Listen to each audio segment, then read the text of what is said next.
we are beginning to explore centers of consciousness as a preliminary to investigating the science of meditation.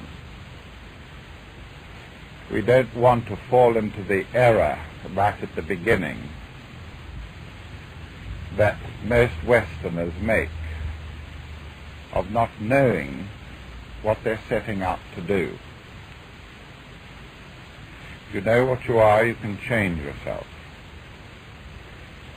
We need to know a lot about ourselves in order to make meditation effective.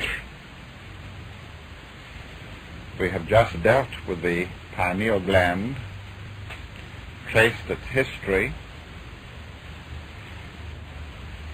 into the Earth evolution, and saw how, when the overlording evolution of Manus appropriated some of the most advanced anthropoid species on the earth, we saw how this evolution stimulated through a point of light at which the permanent atom of the triad, the higher triad, was anchored to the lower triad in the region of the pineal gland, how the pineal gland and its attendant overlord functions were expanded. The small gland was taken from the Earth evolution and expanded to accommodate two evolutions, enabling in the initial stages the higher one to retain access to the etheric regions of the unconscious, to the astral and to the mental, and at the same time to be able to merge with the physical form produced by the Earth evolution and to go into objective focus on the Earth environment through the organs of that anthropoid physical structure. Not an easy subject, one that needs your attention. You should study it carefully, and as I always say, when you come from Claregate College, you should be bursting with a desire to read up in your own encyclopedia and library the various references that I have made. Today we're going to look at another area of consciousness which is centered on the forebrain of man. And I intend to use very simple analogies to help you to understand something of man's forebrain and of the implications which this understanding brings. Man's brain evolved out of a tube of ectoderm or nervous tissue, if you like, which swelled up at the head region into three bulbous portions. This primitive brain expanded to produce the outcroppings of the cerebral hemispheres, the midbrain, and the hindbrain.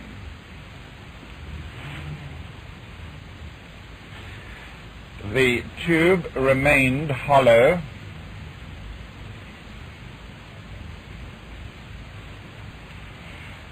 and the hollows we call ventricles. The hollows we call ventricles. With the passage of time, the forebrain expanded to its limit during the anthropoid stage of the Earth evolution, and then with the growing closeness of overlord, the etheric and astro-mental components of the monastic evolution, by that we mean the sons of mind, this swelling or growth of the forebrain was accentuated enormously. So that today, we who are the product of this merging of two evolutions, in fact a third one if we count the spiritual factor, today we possess a brain housed in a cranium, in a brain box, which is highly functional and yet still does not know the limits to which it may be taken. We all contain, as I said before, within us, within the cranium, the brain box, if you wish, what is veritably a computer which could never be built on this earth. We took all the manpower of the earth and all the wealth of the earth and diverted it to this one project of creating a computer as efficient and with the scope of the human brain. The project would fail. So magnificently organized and adapted is the instrument of the human brain. Of course, our teaching is that the masses of mankind, who are the computer's programmers and operators, have had no training. They are in charge of a computer whose potential they hardly realize. And even if they realize its potential, they are still unable to operate it with any degree of efficiency. We're concerned here today with the forebrain, which is this structure, not with the midbrain that we considered yesterday with its pineal gland, and not with the hindbrain, which is responsible for non-conscious functions like balance and coordination. We're concerned with the forebrain. For it is in the forebrain that consciousness is seated. It's in the forebrain that consciousness is seated. So what we're going to do is to examine a strip of the brain, a strip of the brain, the surface of the brain, and see what it implies when we discover its nature. And then we're going to go into the etheric, astral, and mental implications of it, right up to the spiritual possibilities. The surface of this brain is the site of our attention today, just the surface of it. In fact, the forebrain is made up of two hemispheres, 1, 2. They together seemed to make, or seemed to the ancients to make, a bulb, a globe. So we talk about two halves or hemispheres. The ancients were fascinated by the surface of the brain. They knew that there was, in fact, in the combined hemisphere, a whole and different world. A world that was very real, a world that man entered in his dreams, a world that he participated in when he sat down and thought. And the more he excluded the outer world, the more intense seemed to be the experiences within the head, within this inner world.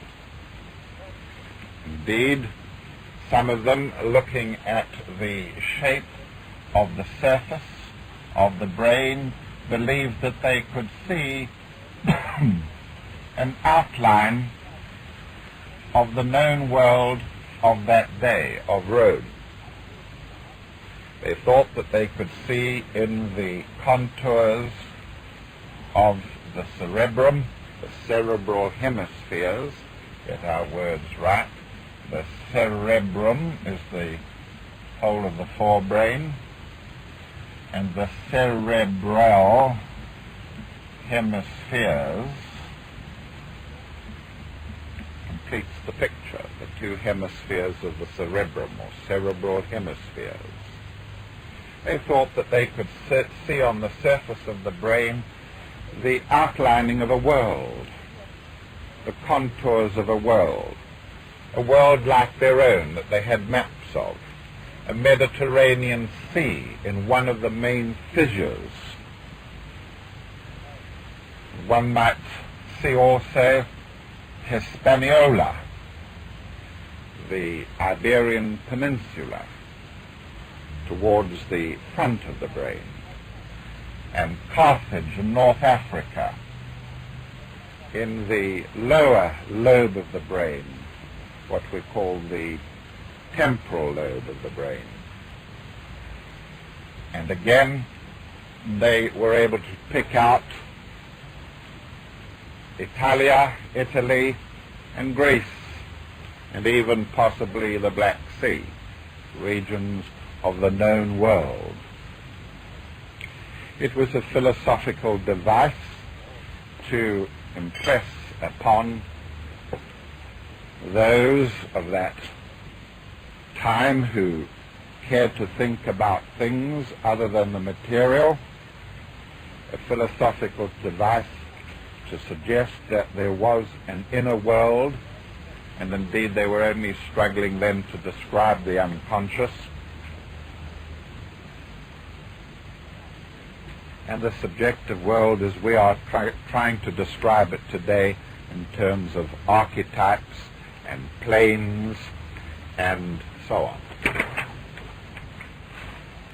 Now, when we come to examine the surface of the cerebral hemispheres, indeed we find that a piece of tissue, which is about an area of 400 square inches, is in extent to an area of, say, 20 inches by 20 inches. And this, of course, is divided up between the two hemispheres. And the surface of the brain is gray in color, and it's made up of the anatomical unit of the nervous system, which is called a neurone, a cell called a neurone, a nerve cell. Wherever you've got cells bunched together, nerve cells bunched together in the body, you have what we call a ganglion, a bunch of nerves, a group of nerve cells, a ganglion. when you have a bunch of nerve cells gathered at the cephalic end of the spinal cord, we call this the cerebral hemispheres, which are two large ganglia, immense ganglia of neurons. The grayness we will describe a little later, the origin of it, but let us now take a sheet of the brain surface. We find that this grey sheet of the brain surface is about 1/10 of an inch thick. It's about 1/10 of an inch thick. And for the sake of our analogy today, we're going to call it a map. We're going to call it a map. A road map, a map of the countryside, if you wish. And the map has got contours on it, crevices, contours, hills, and so on. It's thrown into folds. And the inside of the cranium, the inside of the skull, the inside of the cranium, the surface area of the inside of the cranium is much less than 400 square inches. And so the map, the surface of the brain, is thrown into folds in order to get it in. The more intelligent the creature, the greater the surface area of the brain. The more intelligent the creature, the greater the surface area. Which seems to imply that there are things packed onto the map which are a little more intricate and involved. The surface map of a sheep or a primitive animal like a rat is not thrown into deep folds at all. The folds are shallow, indicating that there's no problem packing the surface area into primitive creatures. If you like, their surface map is a map that lacks towns and villages and inns and pubs and marketplaces. The human map is crowded with individual idiosyncratic matter, as it were, features typical of humans. And so there is enormous pressure on the human brain to accommodate all the components of the countryside, as it were. Now, what is the surface made of? The surface is made of neurons or brain cells. And a typical brain cell would have a cell body with a nucleus in it, like all cells have. A cell body with a nucleus in it, the nucleus being the center of organization, the place where the chromosomes are housed. It's like the brain of the cell. And there are receptors or dendrites on the neuron, and there are axons, other processes coming out of it. Generally, the dendrites pick up information, and the axons pass it on through the cell body.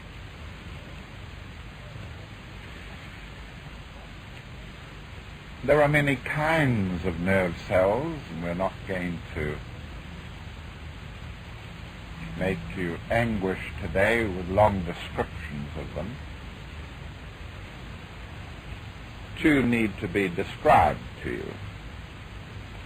There are nerve cells which have got no coverings to them. And there are other nerve cells that have got thick, waxy, fat coverings to them. They are contained in a coat. The long processes of the axons and the dendrites are wrapped around with fatty material which insulate them. And the fatty material is white. The fatty material is white. And so we call this kind of cell a white matter of the brain, where there are nerves that are encased in fatty material. We call these kind of cells which have no white fatty material covering them up or insulating them gray matter. And that's how they appear under a microscope or even visually. So let us take a section of the brain now, like that. We could say, if you like, there is a region of gray matter on the outside. There it is. The region of gray matter. And that is made up of these neurons which have not got sheaths to them. They've got no sheaths to them. So we could put them in here. There's one. There's another one. And there are, in fact, 10 billion of them. 10 billion of them. 10,000 million of these gray matter cells. Now, the white matter then comes into being when the cortex cells, we call the surface of the brain the cortex. You do nothing else today but get an introduction to nomenclature which will help you to read. That would be fine. Cortex means surface, the outermost surface, in this case of the brain. So we talk about the brain surface or brain cortex. And this cortex is made up of these single cells.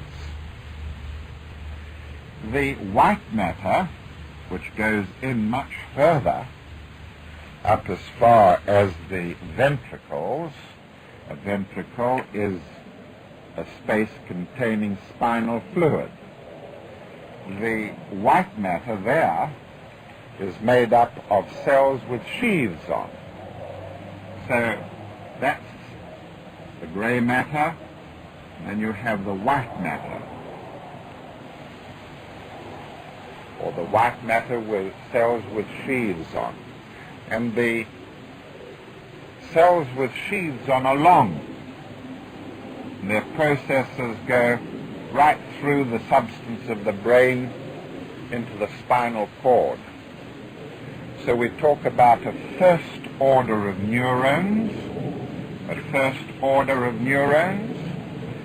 second order of neurons, and then from the spinal cord, a third order takes whatever is being transmitted to its destiny. Say here, the tip of a finger, the tip of a finger. And so our map is a beginning point for a long flow of electrical activity. We're talking about movement now that passes from somewhere on the surface here, which is made up of 10,000 million neurons. So somewhere on the surface, one group of cells would be responsible for transmitting information to a muscle in the finger to make the finger move. And 3 groups of cells are involved in the process. Similarly, there are little sense organs all over the body. They're in the finger as well. Neurons pass inwards up to the cortex. And so we call these receptor cells or afferent brain cells, which receive information. Sight information, hearing information, taste information, smell information, sensory input. So we have afferent and we have efferent nerve cells making up the surface of the cortex. So here is our map of consciousness. And consciousness doesn't reside all over that sheet. Consciousness doesn't reside all over that sheet. The area of consciousness is focused mainly in the frontal regions of the forebrain. That's where consciousness seems to be concentrated. And so we could mark off a part of our map and say that somehow or the other the consciousness of the individual seems to be centered in this part of the map. The consciousness of the individual. Now we can begin to go over our map and we can begin to map out all sorts of features. We can begin to say, all right, this is a region where we hear. These are the cells that are concerned with hearing. We can go to another village on our map and we can say, these cells here are concerned with speech. We can go still elsewhere and we can say this immense region here, which is like a long strip and could be shaped like a human being in its shape, so that there is a region for feet, legs, thighs, lower trunk, upper trunk, neck, arms, head, ears, hearing, and so on. And this is to do with touch or tactile sensation.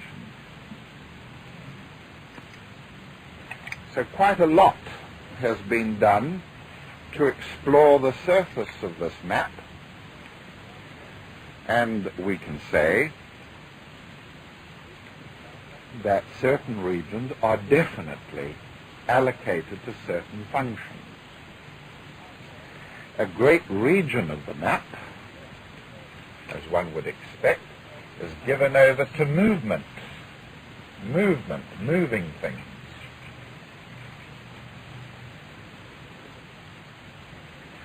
Then there are more or less discrete areas which we call the areas of association.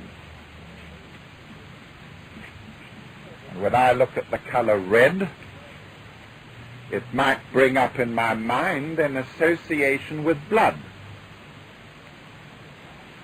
Or it might bring in my mind an association with geraniums.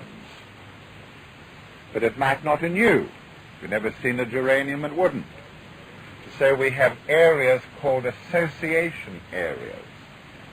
And these association areas could be linked to sound, to the hearing part of the map.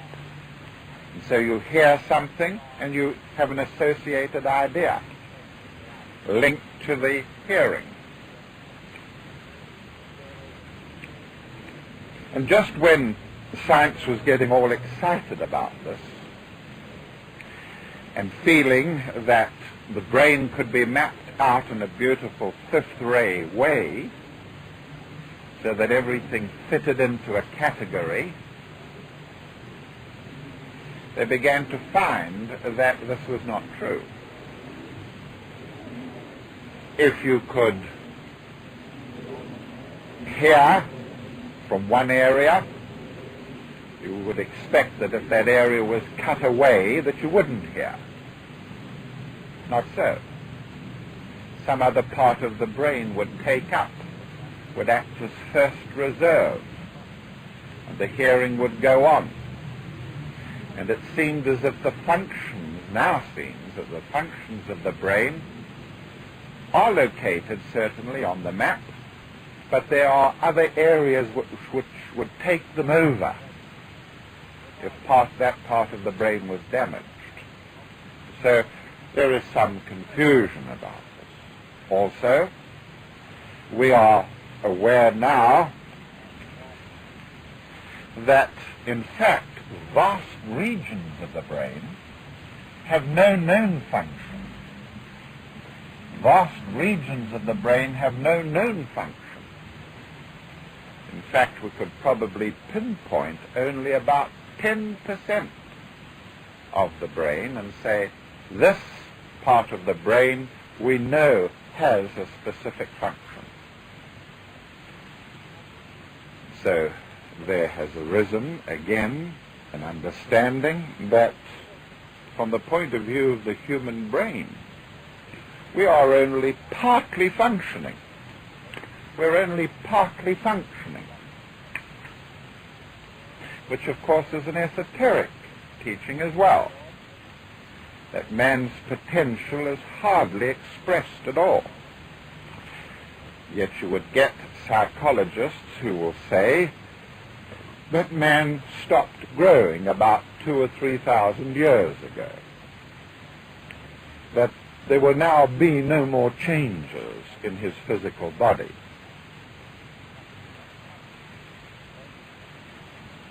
To that we say nonsense. Man is constantly changing. He will change under the natural impulses of the seven rays,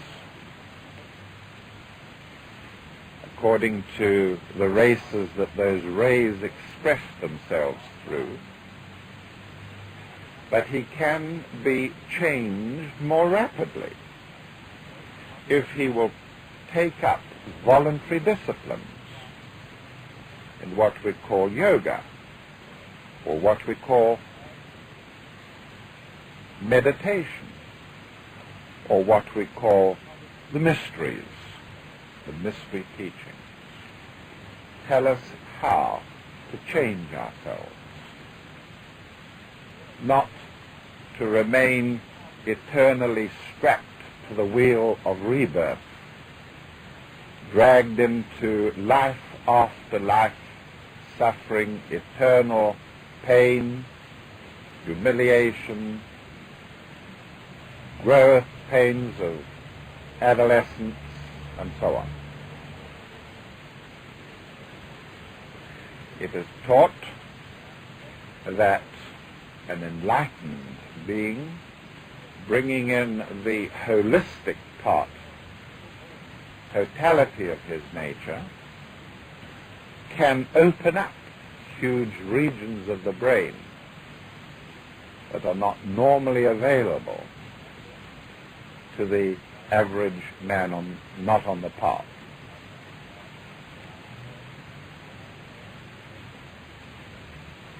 So we are talking here today about the surface of the forebrain. When we examine the cells there, we find that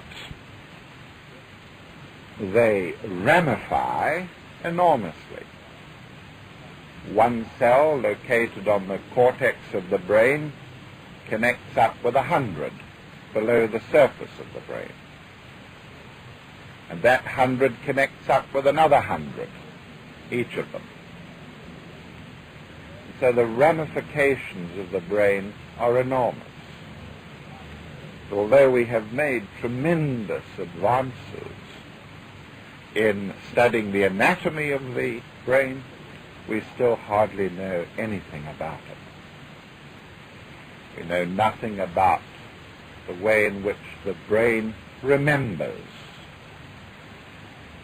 We only know that an average human brain can store almost the entire contents of the congressional library within its memory banks,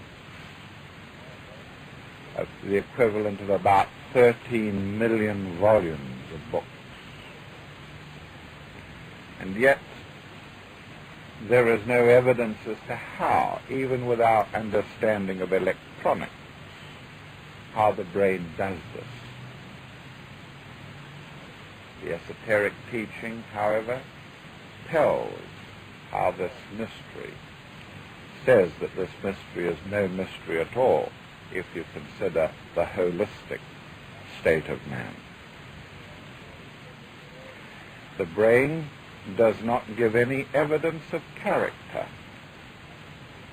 It does give evidence of illness, sickness, disease, but of something like character, where a bad character and a poor character have no disease at all, the brain can give no evidence. Somehow or the other, the orthodox scientist would say, the forebrain houses qualities concerned with character, and so on. And so we are looking at this extraordinary phenomenon of the organ of consciousness, the organ of consciousness. Experimentation on it shows that electrical stimulus with a tiny needle applied to cells produces results. And so if the hearing area is touched with an electrical needle, giving an electrical stimulus, the person hears perhaps a song being sung that he hadn't heard since he was a child. Or, if it's applied to the precentral strip or gyrus of the surface of the brain, the Italy part of it, that I referred to earlier, then the person moves an arm. And he says, I don't know why, but I moved my arm. Now this has important implications to those who tread the advanced path of unfoldment, because the overlord of his higher self begins to merge with him. And as it does so, it begins to prove to him his presence. Will move an arm, will apply a stimulus so that its voice will be heard, only possible in some framework of speech that is already incorporated in the hearing components of the map of the brain. There are profound implications in studying this region of consciousness, the surface of the brain. Then we find, of course, that average man tends to use only half the map.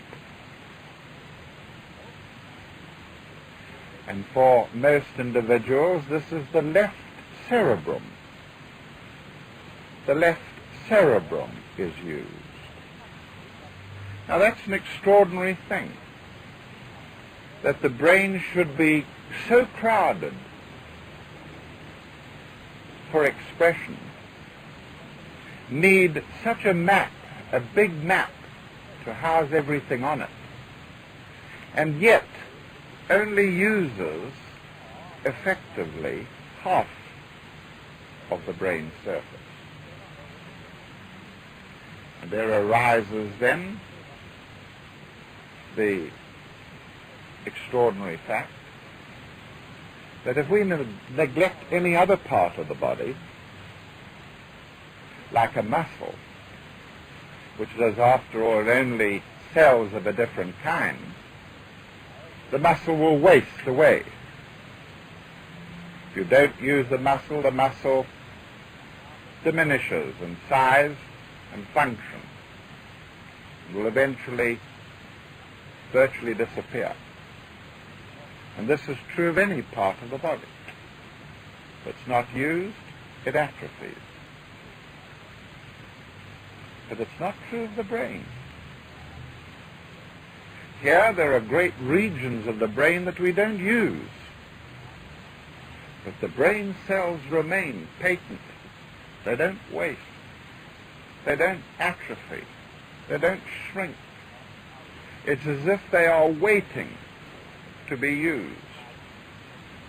It's as if there is a phase of maturation still to come in man, a pedomorphosis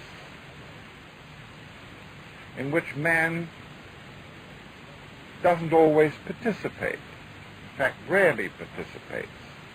He doesn't take up something that's waiting for him to use. And it goes on waiting life after life.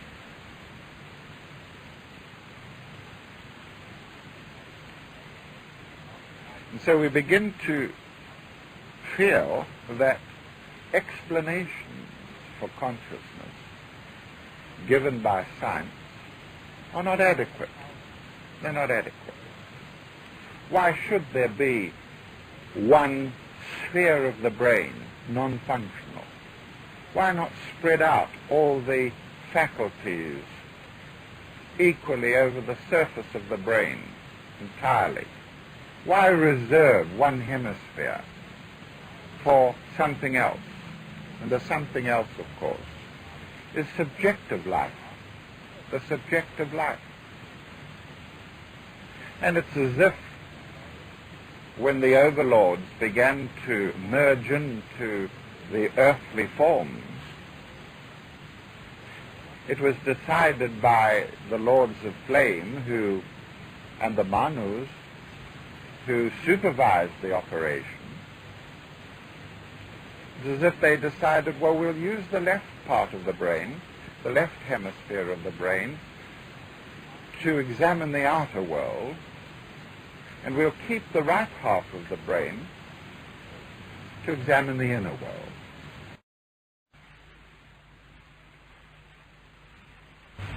And so, to this day, this seems to be true, that the right cerebrum, containing half the map,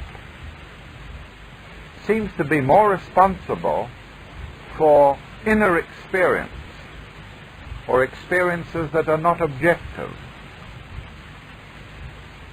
experiences of music, experiences of poetry, experiences of visual creativeness, like the Inexpressive Inscape of Gerard Manley Hopkins.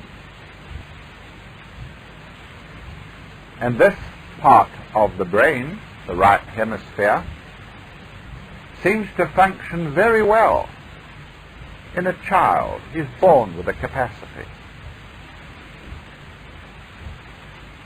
And many children will sing out their actions or their wishes up until the age of 6 and 7, until the grasp of the superego, which incorporates the educational technique, begins to shut the right half of the brain down, dampen it out of consciousness. And so consciousness is not something that grows like the opening of the bud of a rose. Half the rose remains in bud, and the other half seems to be overextended, under stress, overexpressed. And whilst it is overexpressed, the right half remains in bud.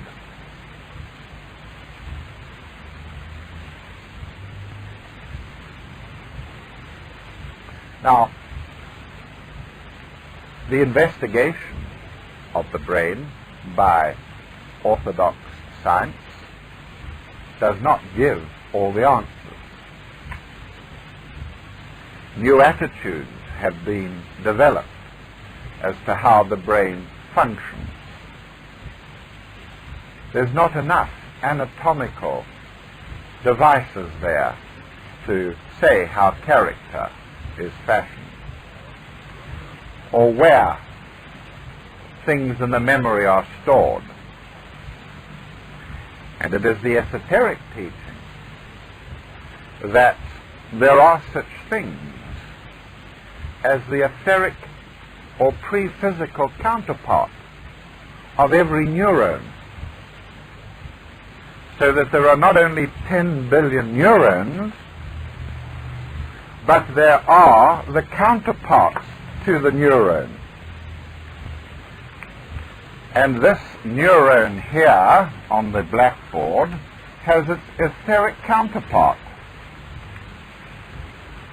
which is not only functional, if not equally functional, but it functions more subjectively.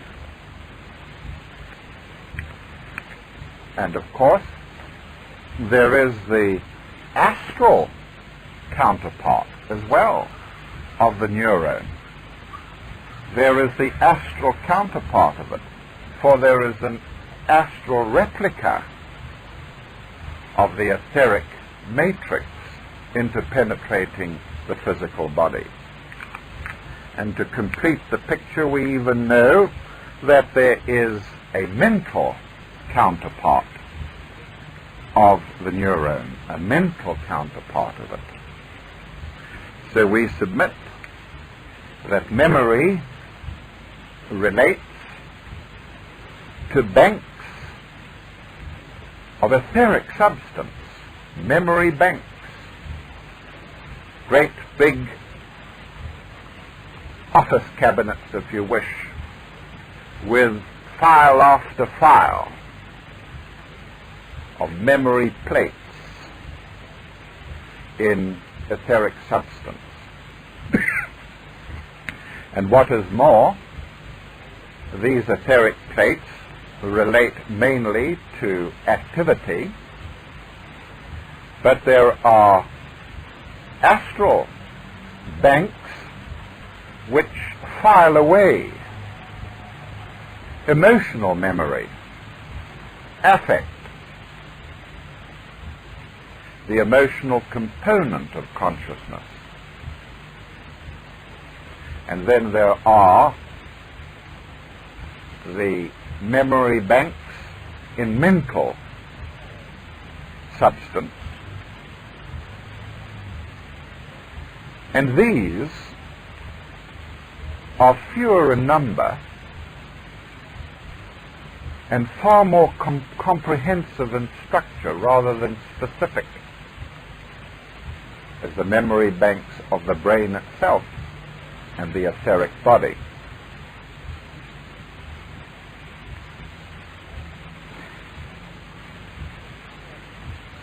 And then we have to understand that beyond these there are memory banks which relate us to previous lives. And these are not available to ordinary consciousness.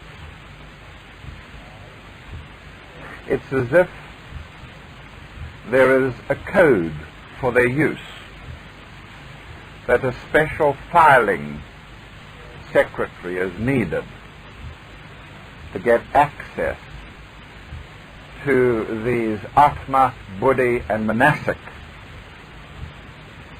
aspects of man's equipment, wherein lie records not only of previous lives and endeavors, but records of the collective unconscious of mankind.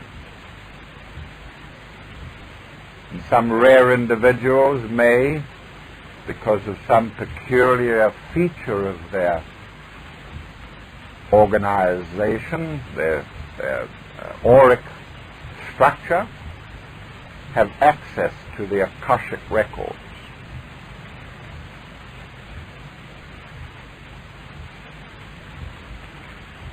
A being like Emanuel Swedenborg, who could demonstrate, and did do this again and again, his clairvoyance, I used to believe, was somebody who had this natural faculty, having done it many times before, retained it in this life. That's only part of the truth. Emanuel Swedenborg was a Nirmanakaya. And Nirmanakaya is an individual who has been chosen by his higher self for a further extension of the overlord technique, in which the third evolution, not always does the highest aspect of the self participate in an extension of the particular personality's consciousness. Only if the consciousness, the personality, is integrated, is spiritually aware, and has the integrity for it, will the Father in heaven descend, so that the personality can say, I and my Father are one. The bringing together, or into close apposition, the third stream of evolution.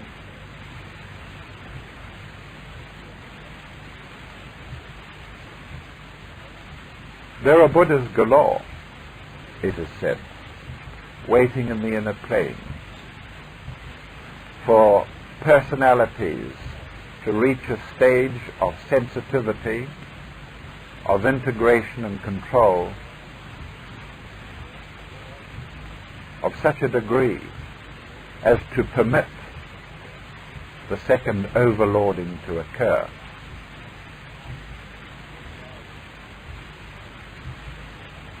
Part of the requirements for this mergence to occur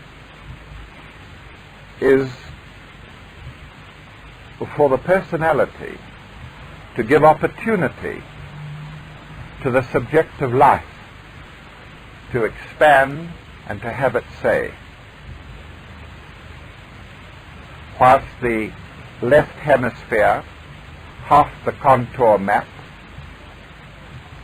is eternally bathed in sunlight, and the other half of the contour map remains in darkness,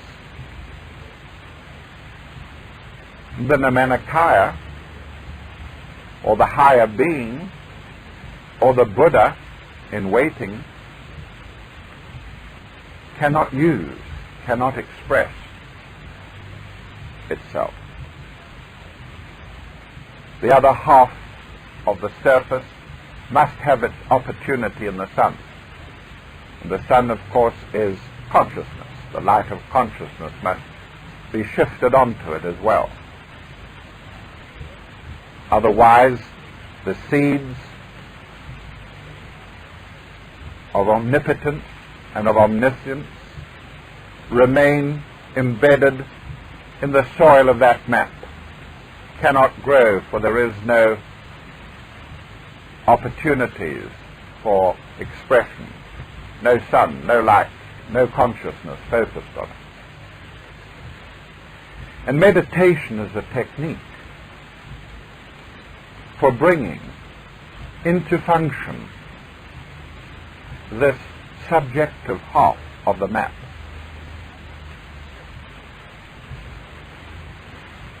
And the question that I must end with here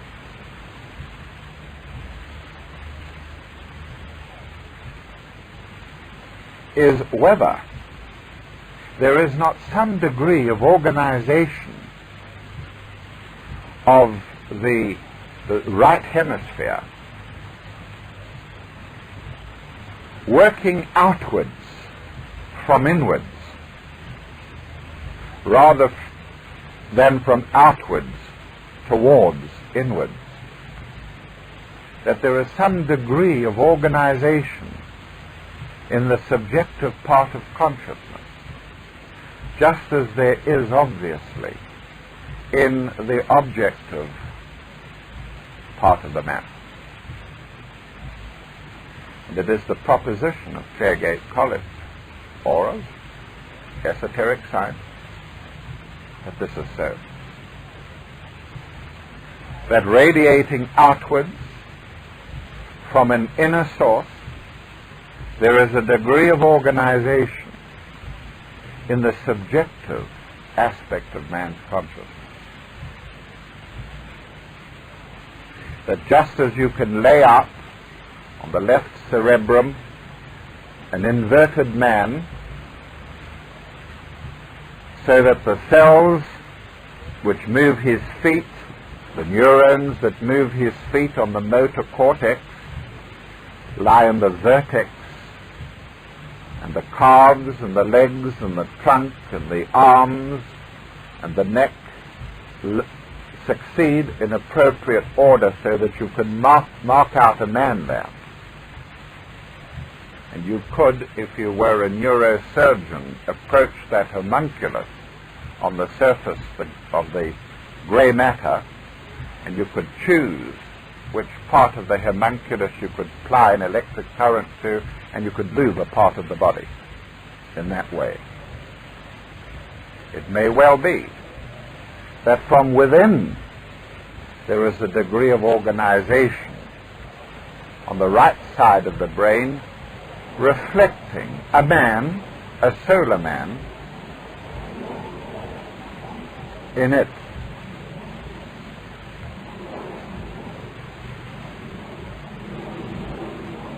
All of us, of course, do this from the earliest age. We begin to see ourselves outwardly. A person who cannot envisage himself as a human shape is pathological and mentally underdeveloped children or sick people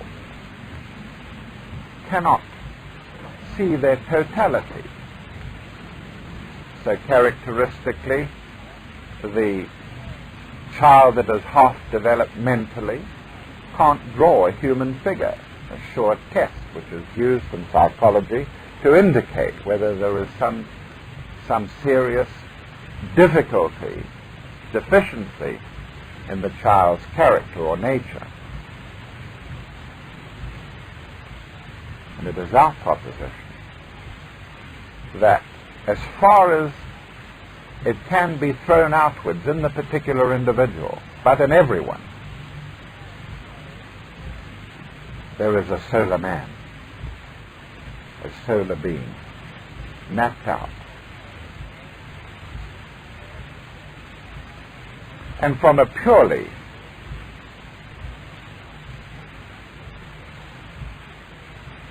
functional point of view, out of sheer necessity, we divide up that subjective map into 12 components or houses. We place the head of the solar being in the first house. The soul's consciousness, if you wish, the solar consciousness, where the will of the soul is located, the soul's purpose is located. We trace them out through the other 11 segments. Neck in the second, thorax in the third, stomach in the fourth, back and heart in the fifth, small intestines in the sixth, the kidneys and laminated structures in the seventh, the reproductive organs and their equivalents in the eighth. And that's what I'm wanting you to contribute here yourself, is to understand that the solar being is a symbol, the grand symbol of the universe. The ninth house, the thighs, and the sciatic nerve. The 10th house, the bones, and the knees, and the connective tissue. The 11th house, the calves, and the group inclinations, and the 12th house, the feet. So, Swedenborg attempted this. His spiritual diary, which I notice whenever I walk into our library, is never taken out and examined, 8 volumes of it. His spiritual diary constantly gives references to this solar being, and he tries to place all that exists in the outer world, especially mankind, in the Leviathan, the great solar shape, humanized anthropomorphic shape. So certain individuals in the world who are responsible for excretion come into the region of the kidney, or the 7th house of that great solar being. And our proposition here then today is that there is within our framework of consciousness a homunculus, a solar outline, a key, a framework, a chart, a blueprint of the soul and its environment. And that key must be comprehended and used if we are to reach into the inner world and allow the merging of the final overlord with ourselves.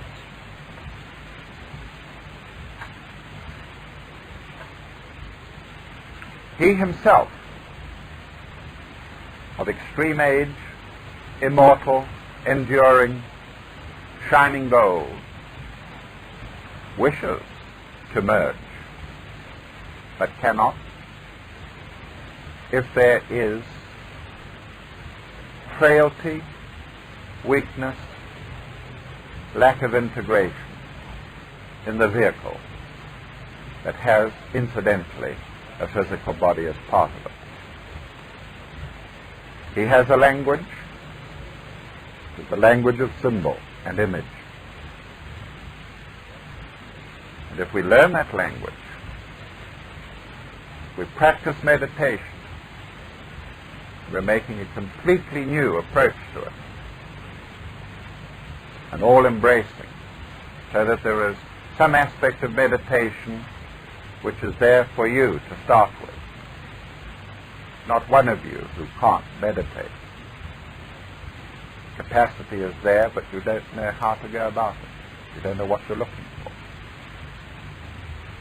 Meditation provides us scientifically with an opportunity to move in to the subjective world, learning the symbols of it. One of the things that a solar being must do before he can infiltrate your mental nature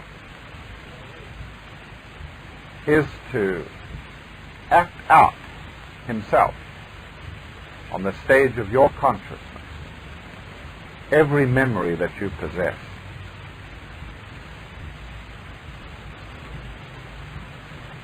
And that is, in fact, a proof that he is infiltrating successfully and progressively. He will recall into your consciousness a memory as he appropriates one of your memory banks.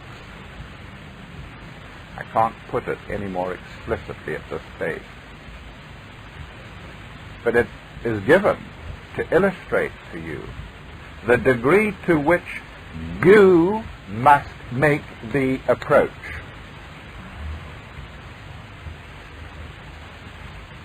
You've waited hundreds of lives for it. The approach must be made by you, and you must be so subjectively attuned, or attuned to the subjective world, that he can begin to grasp, energize, light up your memory bank. Himself, not you. Himself. He must do it.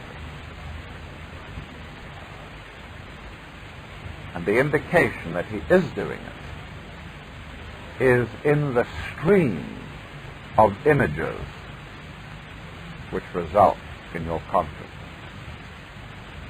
Once he has activated, like a neurosurgeon will apply an electrical stimulus to a cell on the cortex so that you hear a voice you hadn't heard, the voice of your mother who's been dead 30 years, hadn't heard since you were a child, because a neuron has been touched appropriate to that memory.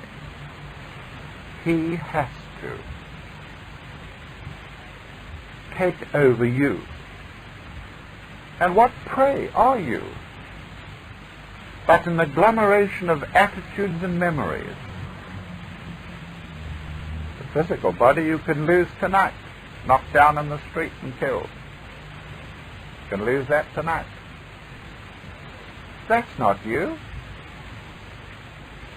You can have an arm chopped off, but you are no less, you are not diminished. Your memory's still there. Your character's still there.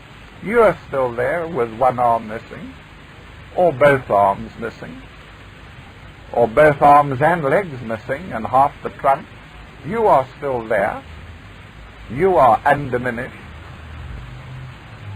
And that's the part that he is concerned with, to appropriate that, not in a way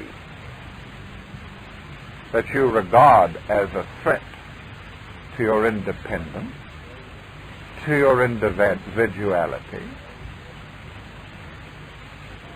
If you had a quality in you that was enhanced suddenly out of all recognition to what it was, you would not hate that. You would not call it a loss of independence, a loss of individuality, because suddenly, from being a painter of mediocrity, you suddenly painted better, with still some of the qualities that you had before, but enhanced and perfected. You would not complain at that. And that's how overlord takes over. Slowly, subtly, so very slowly that the task is rarely achieved in a lifetime. But with a speed that can be rapid, enhanced, the moment that the individual becomes subjectively aware, the moment that he is so subjective that his consciousness starts to move towards continuity,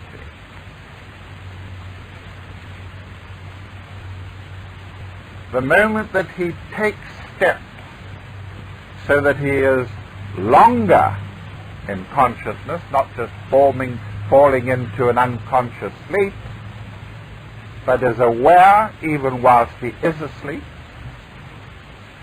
alert to such an extent that he can examine the images coming in from overlord, then he is taking those necessary steps which will enable overlord to make a total occupation in that life. So many factors that would be inclined to upset us and antagonize us. Oh, I don't want to lose my individuality. I don't mind, I will study and I will serve mankind, but as long as I don't lose my individuality. A person who becomes a genius from nothing is a person who has lost his original individuality. Overlord enhances, does not diminish, except that which is irrelevant. Many people spend their whole lives in irrelevancy. I know it's hard. It's very hard. This process had not begun to occur with me from the age of 20 or 16, whenever it was, or earlier, and was not accelerated from the age of 28. I know that it could not have exceeded because I was irrelevant. I had to learn relevancy, to shut out, for instance, amongst many things, all the aspects of so-called objective living that would just be sloughed off at the end of the life. Non-creative things, things that didn't perform a whit of help for humanity. The irrelevancies in our life. If ever you've trimmed a plant, cut away its dead wood, removed its old flowers, nipped off its side shoots, and seen the priceless gift of perfection thrust through it to produce blossoming of its new flowers, you would know what I mean here. We must not regret to lose that which is irrelevant. We should mark this in ourselves, that we are losing irrelevancies, that we are losing objective unnecessities. For this indicates that the third evolution, the overlord of that evolution, which is your overlord, is beginning to grasp his vehicle. And the first site of battle, the first battlefield of Kurukshetra, which you can read for yourselves in the Song Celestial, the Bhagavad Gita, is on the plane of mind. When that battle is won, the rest of the process is much easier. Rejuvenation can go ahead. Expansion of awareness, the ripening and maturation of emotion into a vehicle in the hands of the overlord, all these can go ahead only after the first major battle is won. That first major battle is in the realm of the mind. We call it mind control in the truest sense. Think of that map. Think of how we move a finger. Think how, unaccountably to science, an electrical charge builds up on the map, over, above, overshadowing, overlording a group of neurons, so that when the electrical charge is strong enough, is the burst of electrical activity rushes down the neuron all the way to the finger muscle, and the muscle contracts and the finger moves. A charge of electricity builds up. That's what we call it. That's all we can say about it. Science knows nothing about will. I will move my finger. And the will to move it builds up the electrical charge, so that there is suddenly a discharge down the 3 stages of the neurons, and we move the finger. That will is an externalization of the inner self. And so, this is our field. The field of consciousness, not so much that part of it which is objective, not that we must live in the outer world less, but that we must live in both worlds more.